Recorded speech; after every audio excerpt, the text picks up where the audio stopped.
તો મિત્રો આજે ખોડિયાર ગામમાં અમારા લગ્ન ગીતનો પ્રોગ્રામ છે। જો અમારા વિશાલભાઈ ઢોલ વગાડે છે,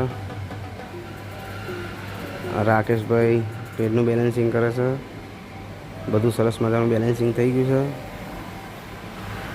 અમારા સુર મંદિર સાઉન્ડના માલિક જયદીપભાઈ પટેલ। તો મિત્રો આપણો પ્રોગ્રામ ચાલુ થઈ ગયો છે।